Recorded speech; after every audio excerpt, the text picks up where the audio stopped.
Well, welcome to my new shed. So over the past few episodes of the F-Truck getting built, well, the last 5 episodes of the F-Truck getting built, I have shown you glimpses of the shed. So it's still not complete. We are still in the building phase and trying to get everything set out in the shed, but I thought, yeah, bring you along and show you everything that's in the shed already, what's going in the shed, what my plans are, and yeah, get your guys' opinions in the comments below on what you think I should do in this shed, and if you think that the layout that I'm doing is kind of the best option for the size of the shed that I've built. So this is going to be great now. I don't have to no longer lay underneath the carport and build my cars. I can now have a nice clean workshop where I can now put the time in to building the cars in a comfortable environment, and I'm not laying on those damn rocks under the carport anymore. Still a lot of things to do in the shed, but I'm going to walk you through everything that I've got planned for it and everything that I'm going to do, and I want to get your thoughts down below. But let's just for a second, before we go inside, admire this absolutely incredible door that the builder here made on the farm. So all recycled timber, looks absolutely awesome, but it's almost finished. He's got a big deadbolt and stuff to put on it and whatnot. But so coming inside to the shed, yeah, I've already turned the lights on, so that's good. We'll shut the door here behind me. Welcome to the new shed. So we're going to go for a full walk around. I'm going to show you everything that I plan on doing in here and what's actually in the shed here at the moment, and how I'm going to have things organized here moving forward. So I guess let's start here up the front at the door. So I'll turn the camera around. So we do have a mezzanine that I have fitted into the shed as well, and I'm going to go through a bunch of the materials and stuff that were used here, because a lot of this, pretty much all the steel that's used in this build was actually recycled steel. So my plan here for this little area underneath the mezzanine is to actually have I'm going to clad all this out with old timber all the way along here, and then I'm going to build a bench that runs all the way along to that post over there, and that way I can have a sink and things here. I'm going to have like a carpeted section, a stainless section. It's kind of one big stainless bench that I got secondhand, and we're going to run that all the way along this back wall here, and then we'll clad it in like some old timber and old tin and make it look really rustic, similar to how the door looks. So when we did run power with the trench, I did run a data cable, so I'm actually getting Starlink with the mesh. This is the mesh from Starlink. Got that run into the shed with a RJ4 cable. So that way we do have Starlink out here coming direct from the house, which is super handy. And once I do get the wall put up through here, I'm going to put a TV up in this corner and stuff. Yeah, just to be a cool place to hang out. So once that bench is through there, that'll be kind of my workbench. Here in the middle, I did buy these 2 benches from Ritchie Brothers, which is a heavy equipment auction house. So right now I've just got a bunch of stuff everywhere from the other shed, and then just using these cabinets to house oils and fluids and all sorts of bits and pieces. Spray paint. So still organising all this. The shed is still in its construction phase, that's why there's kind of crap everywhere, but I really do love this mezzanine and it gives me so much more storage. Got the power hooked in here a few weeks ago now. The Leco's come and did that for me. Boys are pulling out for the day, so a bit more progress on the shed. Finally getting some lights fitted up. Pretty damn stoked on how it's turning out. Gonna be such a cool area to film and pull things apart and work on things. And so that's kind of that wall's kind of area, and this kind of, guess you could call it sort of work zone. I'm probably going to put a lounge and things through here, so you can kind of come out here and hang out. The floors are going to get painted. We are going to paint the floors in just like a concrete grey sort of colour. It just kind of takes away that real chalkiness that the ground sort of has in here. It's way better when they're painted. But when I moved from the little shed that I had out the front into this shed, I definitely did declutter a lot of stuff that I had. A lot of old camping equipment, car parts, all sorts of things that I just didn't need anymore. Coming around this side of the shed, so this is kind of all just a big blank wall at the moment. Plan is to hang some things up there, memorabilia stuff that I have. This is my brother's R35 GDR. Drop it in the comments. Would you like to see some more content on the GDR? I did post a video probably a couple of years ago now when we picked this up from Melbourne. Oh, man. What are you doing? What are you doing? If that's your throttle leg cramping, I'm driving. And we did a bit of a trip down there to go and get it, so I might put that in the description if you want to check that video out. So R35 GDR, he's done a bunch of motor work to this thing, but I think I might post a video on this coming up and we'll talk to him about it and what he's actually done to the engine and stuff in this thing. So, because he did actually blow it up. He blew this thing up and it was a pretty devastating night for him, but yeah, so that's currently in the shed here as well. The 78 truck, probably seen in a bunch of my old videos. It's still here, it's still a project I want to get onto, but as you can see, I've got plenty already going on with trying to get this shed set up, as well as going to work, doing the day-to-day. But that is definitely a project I want to get onto. So please like and subscribe. Let's try and get this channel to grow quicker. So that way we can funnel any of the ad revenue that I make from YouTube. I want to funnel it back into this truck and let's build this truck on the channel. Coming up on this wall here, a bunch of my Red Bull X Fighters memorabilia, big Ford Performance flag up there that I got. Red Bull Imagination. And so what I was talking about before about all the steel in this shed. So all these steel beams, these are all secondhand. So we actually fabricated this out of secondhand steel, this whole shed. It was a semi frame already, but we extended it, made it higher, and then added a few beams here and there. Like we added the big crane beam through here, so that way I can actually run a crane up there to be able to pick things up. It's just super handy when you're by yourself to be able to want to pick things up.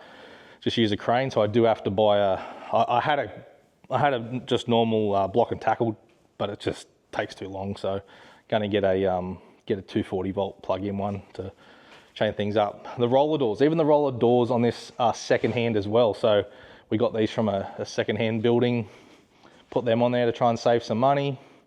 And the roller door motors, this one I just have to have reset and have the electrics plugged into it, because it's obviously, when we've hooked it back up, it's not set for its limitations and things like that. So we do have a secondhand roller door motor on this one, and on that one, I have reprogrammed the other one and it's actually working really well. So I've done that one myself, but this one still has to be done. So these roller doors, I think this one was cream color and the other one was red. We just painted them black.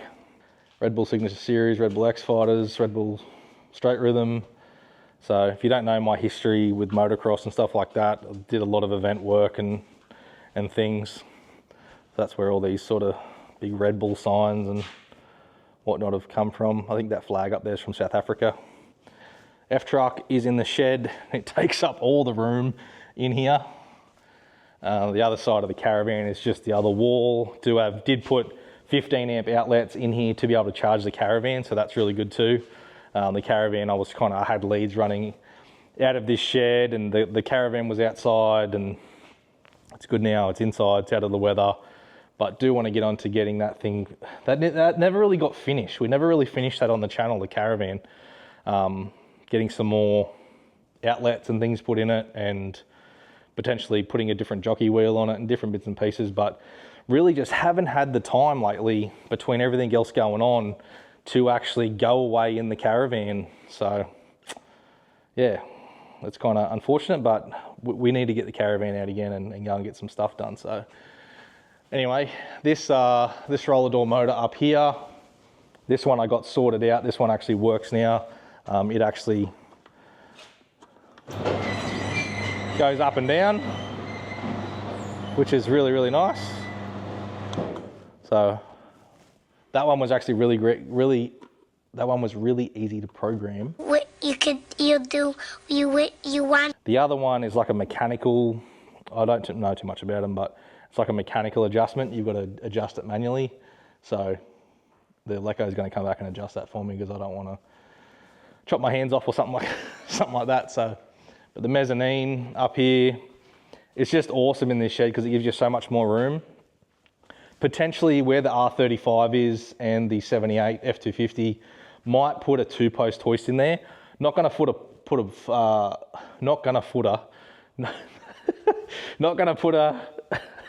say that 50 times. Not gonna put a Not going to put a 4-post in this shed because I've already got a 4-post in the farm shed that we have here. So if I want to do any servicing or stuff, I can just do it over there. But I'm definitely going to need a 2-poster when I do start the 78 truck to dismantle it and things like that. And yeah, my brother probably wants to lift the GDR up and service it himself and things like that. So yeah, but the mezzanine, might take you up here on the mezzanine and have a look.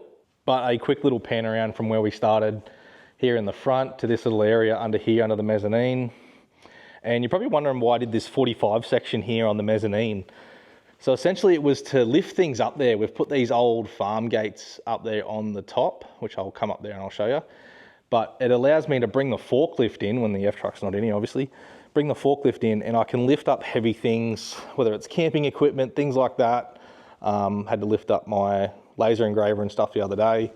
But it just allows really good access up there to lift things up and down, especially storing heavy things up there. So, but again, all the steel beams in this mezzanine are all recycled and then we just painted it. Even the mezzanine beams that run through here, these were all secondhand ones and we just replaced it with new timber on top. All the LED lights. But yeah, can't wait to get this sort of area finished with the cladded rustic tin and timber wall, the TV, have a lounge back here or something would be pretty sweet. So handrail's still got to go on. This is my CR 250. So she is an absolute weapon. Don't really ride it, but it's kind of just, I knew Honda would never make another CR 250, so I kept this thing fully rebuilt, back to factory in the motor. Second-hand staircase as well, so do have to get the handrail put on. Got a light switch up here, and this is the mezzanine. So me and the missus have all our bags up here from traveling all over the world. We have that many bloody OGO bags, it's not funny. So before that little interruption there, my brother's dog decided to escape out of the dog kennel.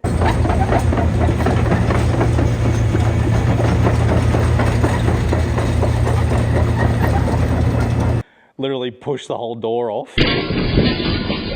Freaking Great Dane, unbelievable. So I just had to chase him and put him back in the kennel. Anyway, on the floor up here, I did contact a dude from Marketplace and he does bowling greens.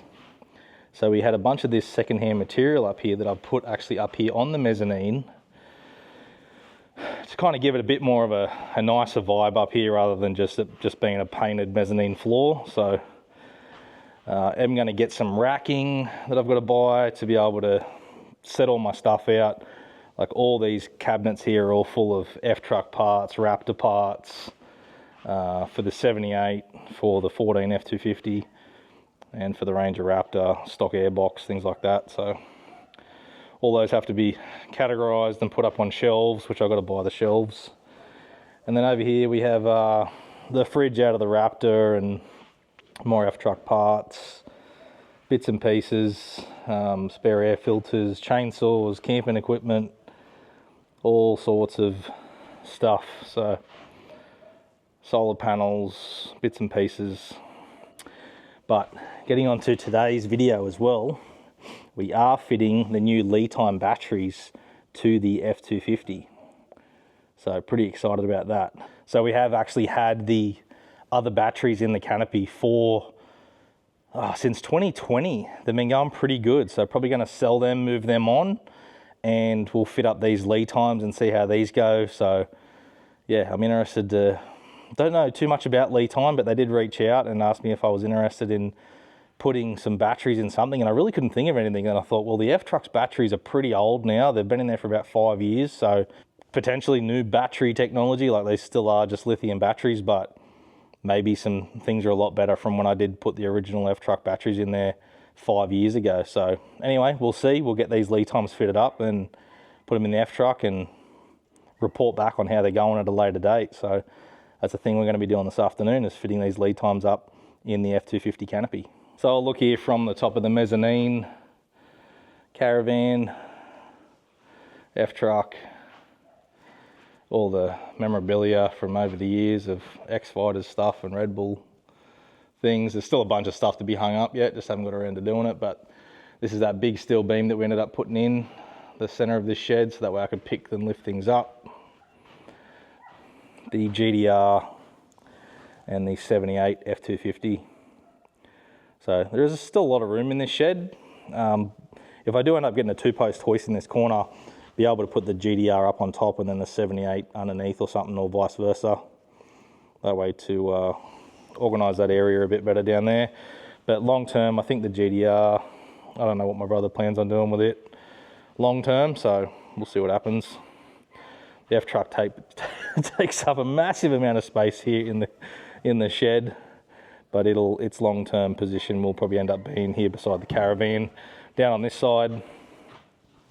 So there's those 2 gates here. So this allows me to open this up here on the mezzanine in the shed. I can open these up like this, and then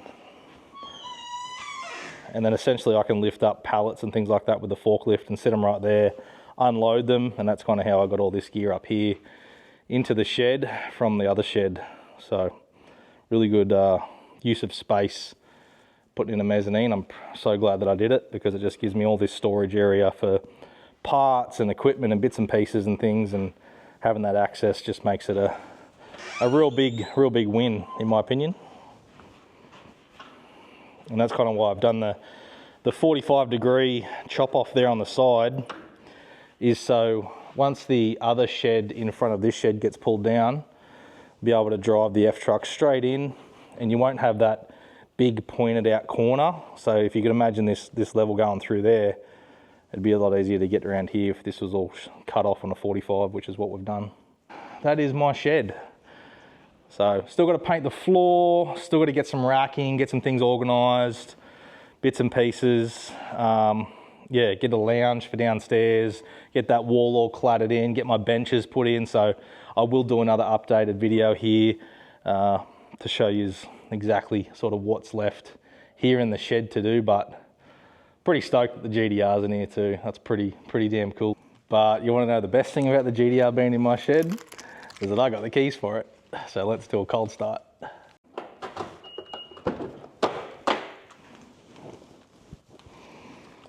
Ooh, yeah.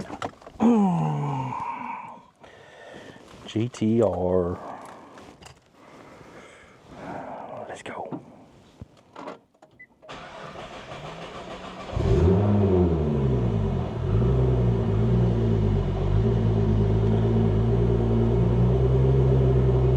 Yeah. So some work that he does have to do to it. He does have to replace the dash, because that LED center light there on the tachometer, like, they're known to go out. So let's try and start it at least once a week. Don't want it sitting for ages.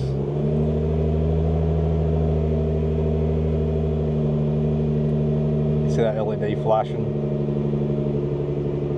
She's cooked, but they're known for doing that. He's done a little bit of carbon fibre and stuff in here on the trims and whatever else. But yeah, we'll do a full video about the GDR and all the work that he's done since we did the last video of picking it up.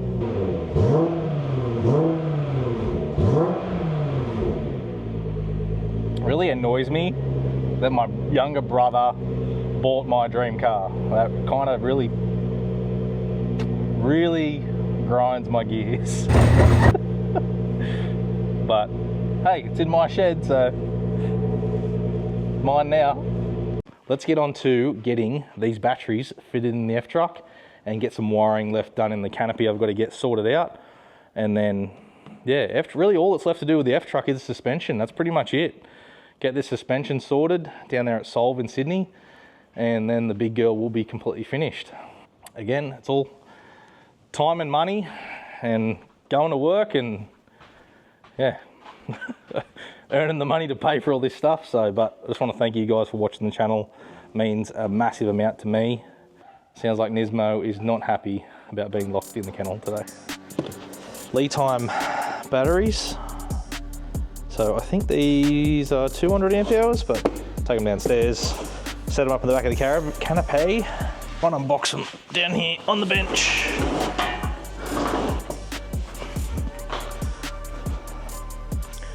Okay, so yeah, LiTime batteries. Never heard of LiTime before, but I've done a bit of research on LiTime, the brand itself, and it seems like they do make a fair few batteries for a lot of things. Yeah, obviously out of China, like pretty much 99% of these batteries and things like that. So let's go ahead and open these things up. Hi guys, welcome back to my channel. Today we're doing an unboxing. Wow, these actually might be bigger than 200s. I'm not totally sure. Very impressed with the old packaging. How good's that? So product manual here, Life PO4 batteries, I guess bunch of information there in that little packet. Post bolts here. So these must be the post bolts when we bolt it up to the system in the F-truck. So we've got them. Yeah, very, very good packaging. And so much of this stuff coming from China, the packaging is pretty incredible.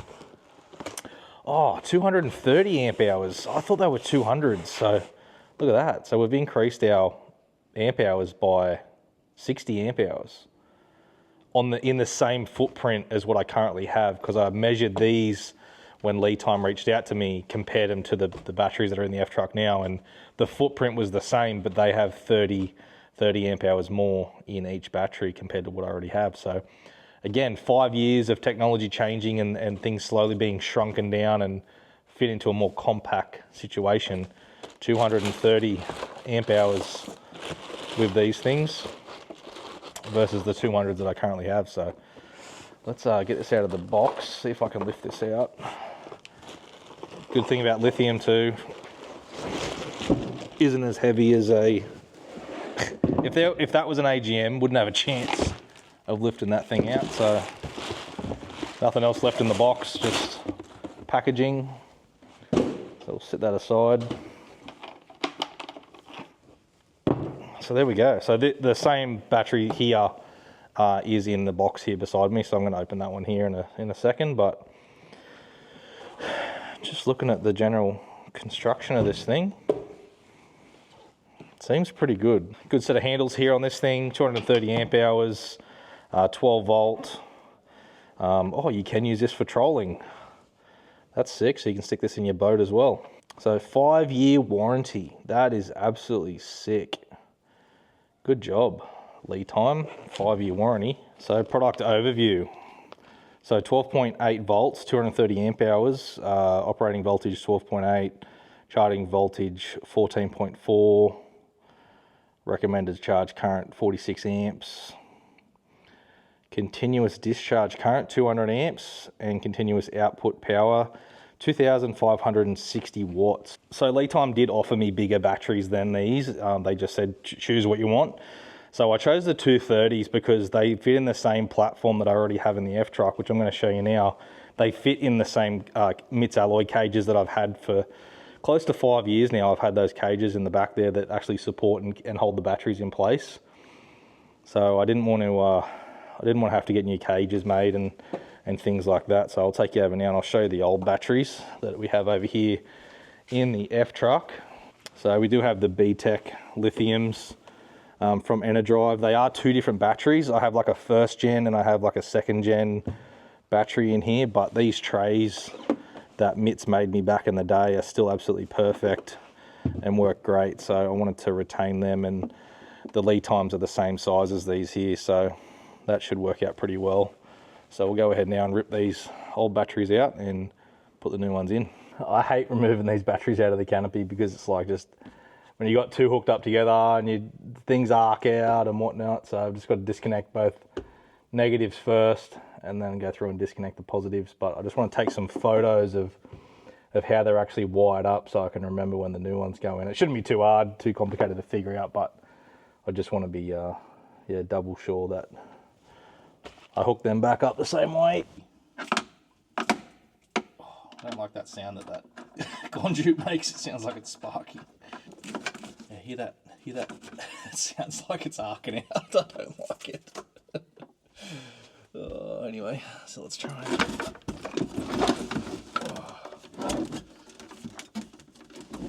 There we go. That actually come out way easier than I thought it would. So let's do a little bit of a quick side-by-side comparison of these two batteries. One thing I have noticed, these lugs are on the top of this battery. These ones are recessed. I do like that they're recessed down. I think the other battery on the other side actually has recessed ones like this. So I do really like that. It's just whether or not my terminals, because of the way they've been crimped to sit on top, will sit down enough in here to actually bolt up. But I do like that. But overall, the footprint size, the cases on these look nearly identical. Probably made in the same factory.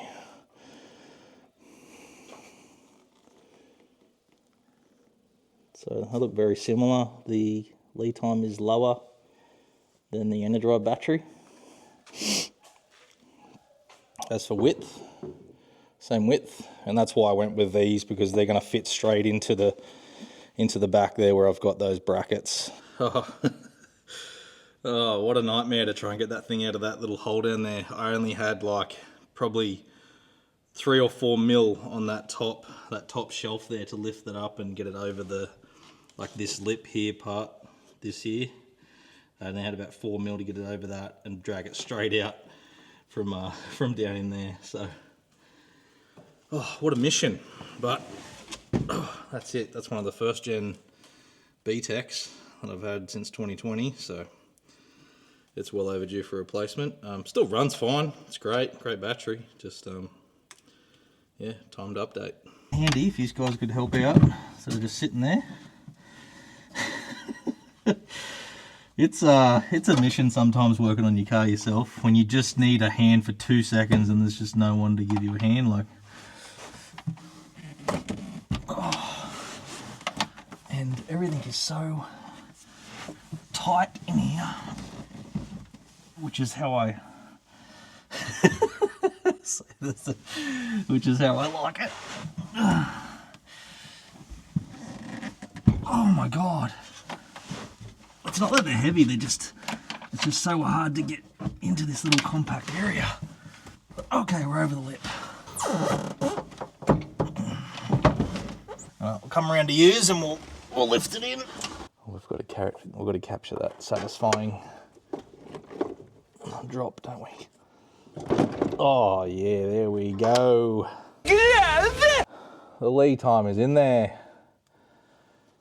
So you probably wondered why I put it in backwards, because those are going to match the terminals, how they've been crimped and set up before.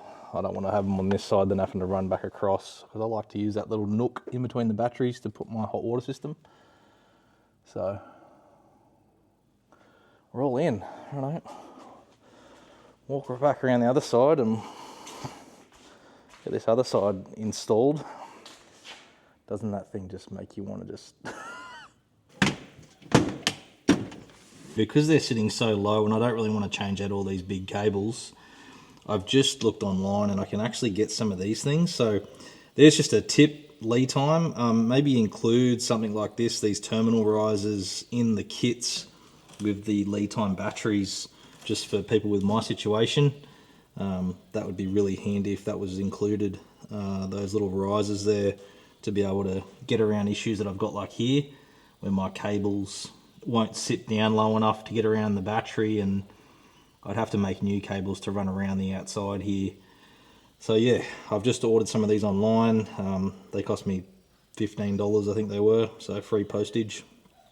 But yeah, they're gonna solve my issue. So what I'll do is I'm gonna leave these disconnected for now till I actually get these, and then we'll hook this one up. The other battery's fine because it was already rigged up to be like that.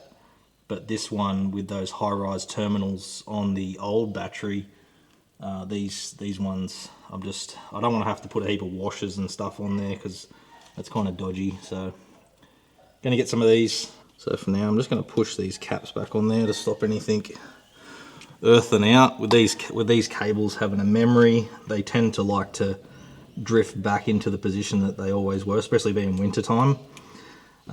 They'll kind of, as you can see there, you can see that they slowly drift back into position. So I'll just cover those up so that way nothing can arc out. The battery over that side's already connected and already hooked up, but we'll just leave this one disconnected until I can get those high-rise terminals, and we can just screw it straight in and then bolt these directly to the top. It's going to be a lot better, a lot cleaner setup than trying to do it with washers and stuff. It's kind of dodgy. So in the meantime, I fitted this, I don't know if I put this in the last video, but this kick-ass speaker up here. Obviously a lot of people have got these speakers in their canopies, but I wanted one too, so I decided to get one of these. So we're going to tidy that wiring up and get that sorted today here in the canopy as well.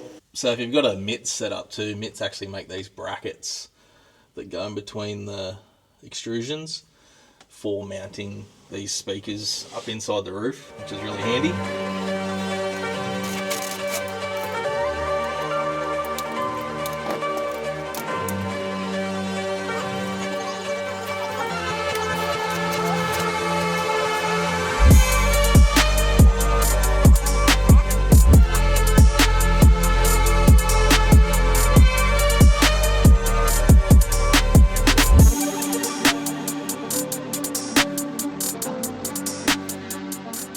Okay, so it's about 2 weeks later now, and these little doovies have finally showed up. I hate it when you buy things online and it says like in Australia or fast shipping, and like they give you all the assumptions that it's actually in Australia, like location Sydney or something like that, and then when it finally gets sent, it's like coming from Shanghai. But anyway, so these took about 2 weeks to show up. But they are good quality, so I'm pretty happy with them. They're like a full brass one piece, and then you've got the bolt and everything's all stainless steel, so definitely worth getting these poles for the battery. So we're going ahead now and we'll finally get these batteries hooked up, and then we'll plug the system into the 240 and we'll reset the DC to DC charges. I have two 40 amp, sorry, I have two 40 amp DC to DC chargers in this thing. No, am I wrong? Hang on. No, yeah, I was right. Two 40 amp chargers in this that run at 80 amps while I'm driving. So just got that extra capacity going there while you're driving along versus just having 40 amps and just having one. So I've got them wired up together. So let's get these on and get these batteries powered back up.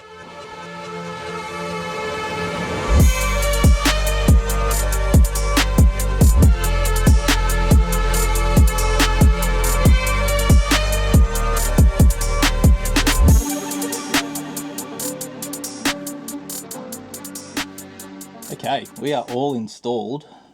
They look pretty damn good.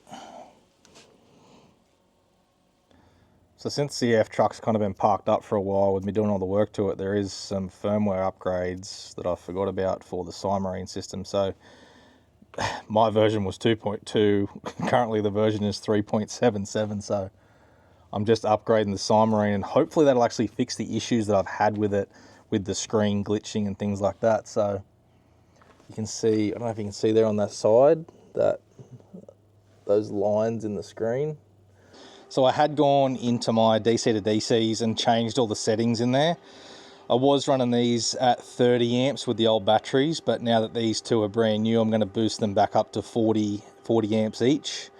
So I did derate them a little bit just because of the age of the batteries, and yeah, but I've put these ones back up to 40, so they'll be charging at 80 amps coming in while I'm driving now. So if there's a suggestion that I could make to LiTime would be, I know that some of their batteries actually have Bluetooth, so it would have been good to see these ones have Bluetooth as well, so you can connect via your phone like the old batteries I had in here, and you can check on the cells and you can see the condition of the batteries and the health of the battery, how many cycles it's done, and that sort of stuff. So it would have been good to see that Bluetooth system in these, but these two don't have that. Back in the shed, I'm going to spend the rest of the afternoon in here getting it cleaned out, ready to start painting the floor, and that'll be coming up on another video here shortly once I get the rest of the stuff sort of finished off in the shed, and we'll do an updated shed video, which will be really exciting. So I'm going to show you what I bought on the weekend out at Tamworth. So you're probably like, Ty, why do you have so many tubs in your yard? Well, I have a little project going on that I'm going to be doing inside the shed, so stay tuned for that. It's going to be pretty cool. But long term, that black tub will be a trailer. I've got a plan for this tub, and that tub over there for inside the shed.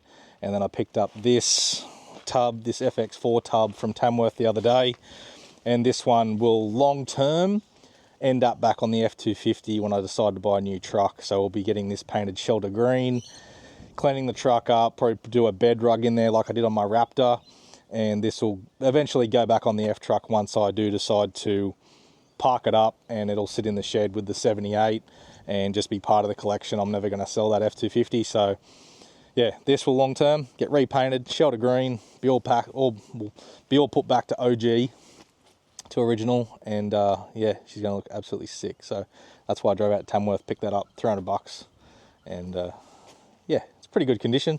It's not too bad. So that's probably I actually thought it was my original one, but it was actually off the guy's and off his truck. So, but it's in pretty good nick. I'm not too fussed about these couple of scratches and dents. Get them fixed at the paint shop when it gets painted. But for the most part, it's a pretty good, straight, clean tub. It's got the tailgate and everything on the back here with the step and everything in it. There's a couple of little holes that he drilled. I think he had a canopy and stuff on this thing, so we'll get that fixed up. And yeah, I've got the rear bumper here as well. But yeah, long term this will end up back on the F250. But how's the generational change between each one? That's a 2014 tub, but still the same tubs from, was it 99 through to 16? I think the tubs were the same. And this is the new, like, 2017 shape onwards, these two here. So, pretty big difference. I was just going to get scrapped, so I thought I'd bring it home and put that tailgate. Actually, I'm not going to tell you what I'm doing. So stay tuned to the channel, and I'll see you guys in the next episode. Let me know what you think of the shed, and yeah, give me your suggestions down below. What else should I do in the shed? And I'll see you in the next video. Catch you later. There's no fucking way. If I was doing 250, there's no way I would stop. I'm already in it now. I'm fucked already. Might as well see how long it takes for him to catch up.